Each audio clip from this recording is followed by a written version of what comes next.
এই রিলেটেড ভোটারদের নিয়ে কম কথা বলা হচ্ছে আর বিচারাধীন ভোটারদের নিয়ে বেশি কথা বলা হচ্ছে বা আওয়াজ তোলা হচ্ছে বলে কি আপনার মনে হয়? না না না না না, আমরা সবাইকে নিয়ে কথা বলছি। ডিলিটেড ক্যাটাগরি নাকি আন্ডার অ্যাডজুডিকেশন ক্যাটাগরি এটা ইম্পর্টেন্ট না। ইম্পর্টেন্ট হচ্ছে যে একজনও বৈধ ভোটারের নামও বাদ যাওয়া যাবে না। ব্যাস, তিনি কোন ক্যাটাগরি, মানুষ কি ক্যাটাগরি নাকি? মানুষকে তারা ক্যাটাগরিতে বানিয়েছেন। মানুষ হচ্ছে ভারতবর্ষের নাগরিক, বাংলার নাগরিক, তিনি একজন মানুষ। তাকে একটা ক্যাটাগরি করে দেওয়া, তাকে লাইনে দাঁড় করিয়ে দেওয়া, তাদেরকে কাগজ বানিয়ে দেওয়া, এগুলো যারা করছে তাদের জবাব তারা গণতান্ত্রিক উপায়ে পাবে। কিন্তু আপনি বলছেন যে একটা বৈধ নামও বাদ দিতে দেবো না, কিন্তু বাদ তো অলরেডি চলে গেছে। তার জন্য আন্দোলন হচ্ছে, তার জন্য রাস্তায় আছে। আগামী দিনে রাজপথ অচল হবে, রাস্তায় থাকবে। বাংলা বরাবর দেখিয়ে এসছে যে বাংলা বিরোধিতা করতে জানে, প্রতিবাদ করতে জানে, প্রতিরোধ করতে জানে। বাংলার মানুষ প্রগতিশীল, সুতরাং যা ইচ্ছে অন্য রাজ্যে করা গেলেও বাংলায় করা যাবে না, এটা স্বাভাবিক। সুতরাং বাংলায় প্রতিবাদ হবে, এখনো প্রতিবাদ শেষ হয়নি।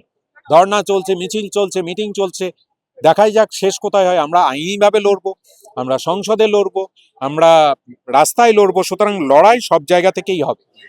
নির্বাচন কমিশন তো বলছে একজনও অবৈধ ভোটার ভোটার লিস্টে থাকবে না। আমরা তো বলিনি অবৈধ ভোটারকে নিয়ে কোনো কথাই হচ্ছে না, আমরা বৈধ ভোটার নিয়ে কথা বলছি। তারা অবৈধ ভোটার কি করবেন তাই নিয়ে আমাদের কোনো ইন্টারেস্ট নেই। আমার বক্তব্য হচ্ছে নির্বাচন কমিশন জবাব দিন। জয়মাল্য বাগচি মহামান্য বিচারপতি অবৈধ ভোটার, রিচা ঘোষ অবৈধ ভোটার, জয় গোস্বামী অবৈধ ভোটার, মন্ত্রী শশী পাজা অবৈধ ভোটার, মোহাম্মদ শামী অবৈধ ভোটার। জবাব দিন তারা। তারা যদি জবাব দেন তাহলে তাদের উত্তর তো এখানেই লুকিয়ে আছে। যারা আইন প্রণেতা, যারা মহামান্য বিচারপতি, তারা হচ্ছে যদি বাদ যায় তাহলে আর বৈধ অবৈধ এই বিষয়টা নিয়ে বোধহয় প্রশ্ন করার মতো জায়গা থাকে না। অমিত শাহ, নীতিন নবীন তারা বলছেন অনুপ্রবেশকারী বাদ গেছে। হ্যাঁ, তো বিজেপি নেতারা প্রথম দিন থেকে বলেছিলেন ঘুষপেটিয়া। আরো সঠিকভাবে প্রশ্ন করো যে ঘুষপেটিয়া। অমিত শাহর পছন্দের টপিকটা বলো ঘুষপেটিয়া। তো এই ঘুষপেটিয়া অমিত শাহ বলেছেন, আর তার ছাত্র শুভেন্দুবাবু বলেছেন 1,20,00,000 অনুপ্রবেশকারী রোহিঙ্গা। আমার বক্তব্য হচ্ছে যে এই যে এত নাম নিয়ে লাফালাফি হচ্ছে, তাহলে তার মধ্যে একটা লোককে অন্তত তোমাদের সামনে খাড়া করবো না, যে এই লোকটা হচ্ছে রোহিঙ্গা, এই লোকটা হচ্ছে অনুপ্রবেশকারী ঘুষপেটিয়া। আমি তো দেখতেই পাচ্ছি না। সেইটা দেখতে চাই তো, 1,00,00,000 ঘুষপেটিয়া কোথায় আছে। তাদেরকে মিডিয়ার সামনে, এত মিডিয়া এখন চারিদিকে, সোশ্যাল মিডিয়া, ক্যামেরা, কোথাও কাউকে পাওয়া গেল না। এইসব নাটক বাংলার মানুষ বুঝে গেছে। এই বিভাজনের রাজনীতি করে বাংলায় কোনো লাভ হবে না। শুভেন্দু অধিকারী বলছে 10,000-এর মধ্যে 9,000 মুসলমান, কে বাঁচাবে? কিসের 10,000? মুসলমান পেশার মধ্যে পড়েছে। কে বাঁচাবে? ভারতের সংবিধান বাঁচাবে, মানুষ বাঁচাবে, ভারতবর্ষের আইন বাঁচাবে। উনি কি আইন সংবিধানের ঊর্ধ্বে নাকি? যারা মনে করছেন তারা আইন বা সংবিধানের ঊর্ধ্বে, তাদেরকে আগামী দিনে মানুষ জবাব দেবে।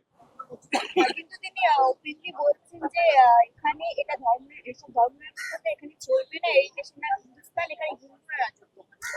ওনাকে শুধু একটা পাল্টা প্রশ্ন করবেন, বা আমি আপনাদের মাধ্যমে জিজ্ঞেস করলাম, এই হিন্দু শব্দটার উৎপত্তি কবে থেকে হয়েছিল, এইটা যদি উনি একটু কোথাও থেকে, উনি তো নিজে আশা করি বলতে পারবেন না, উনি যদি ওনাদের কোনো যারা পড়াশুনোতে পণ্ডিত ব্যক্তি কিছু আছেন তাদের থেকে যদি জেনে বলেন যে হিন্দু শব্দটার উৎপত্তি ভারতবর্ষের ইতিহাসে কবে থেকে হয়েছে। এইটা বিতর্কিত হতে পারে, আপনারা বলবেন তার মানে এই দেখো হিন্দু নিয়ে প্রশ্ন করছে। ওনারা যেটাকে হিন্দু বলতে চান সেই ধর্মটা সনাতন ধর্ম। সেই সনাতনের মানে হচ্ছে আদি এবং অকৃত্রিম। ঋগ্বেদ 4,500 থেকে 5,000 বছর আগে লেখা হয়েছিল, তখন প্রথম লিখিতভাবে এই বিষয়টা উঠে আসে। আর হিন্দু শব্দটা তার অনেক পরে হয়েছে। আমি শুধু এইটুকু দিলাম, সব বলে দিলে যদি সব উত্তরও আমি দিয়ে দিই, প্রশ্নও আমি করি, তাহলে কি করে হবে? উত্তরটা তাদের থেকে জেনে নেবেন। 90% মতুয়াদের নাগরিকত্ব দেবার আশ্বাস দিয়েছে বিজেপি। কোত্থেকে দেবে? একজনকে দিতে পারে না। গত 5 বছর 2020 সালে সিএ চালু হয়েছে, 1 কোটির উপর 1.5 কোটির উপর মতুয়া ভাই বোনেরা আছেন। কজনের নাগরিকত্ব দিতে পেরেছে? 8 থেকে 10 জনের লিস্ট নিয়ে ঘোরাফেরা করেন যে এই যে 8-10 জনের নাম। আমি জানতে চাই 1 কোটি 1.5 কোটি যে মতুয়া ভাই বোন আছে প্রত্যেককে শর্ত নাগরিকত্ব দিন বা সিএ দিয়ে দিন। দিতে পারছে না কেন? সুকান্ত মজুমদারকে কেন বলতে হচ্ছে এটা আইনি পদ্ধতি, এর জন্য সময় লাগবে? এই যে বারবার ভোটের রাজনীতি মতুয়াদের নিয়ে করা, তার বিরুদ্ধে আমরা তাদের সঙ্গে আছি। মতুয়াদের সঙ্গে আছি। আমরা বলছি নিঃশর্ত নাগরিকত্ব আপনাদেরকে দিতে হবে। কমিটি বানানো হয়েছে মানে নাগরিকত্ব দেওয়ার। কোনো কমিটির প্রয়োজন পড়ে না, একটা আইন তৈরি হয়েছে, তার রুলস আছে। বাকি যদি করতে হয়, বলছি তো আপনারা একটা অর্ডিন্যান্স জারি করুন, করতে পারছেন না কেন? কেন্দ্রের তো আপনারা শাসন ক্ষমতায়, একটা অর্ডিন্যান্স জারি করে একসঙ্গে সবাইকে নাগরিকত্ব দিয়ে দিন। আমরা বলছি, আমরা চাই। দাদা, অধীর রঞ্জন চৌধুরী একটা দাবি তুলছেন যে মমতা বন্দ্যোপাধ্যায় কেন সর্বোচ্চ আদালতে গিয়ে বলছে না যে বিচারাধীন এবং ডিলিট হওয়া। তো অধীর চৌধুরী তার দলের পক্ষ থেকে গিয়ে বলুন না, মমতা ব্যানার্জি কি করবেন তাই নিয়ে ওনার কেন মাথা ব্যথা? মমতা ব্যানার্জির কাজ করছেন, তিনি মানুষের কথা তো প্রথম গিয়ে তুলে ধরেছেন। অধীর রঞ্জন চৌধুরী যে দলে নেতা, তিনি তার দলের পক্ষ থেকে করুন। মমতা ব্যানার্জি কি করছে সেটা নিয়ে প্রশ্ন কেন?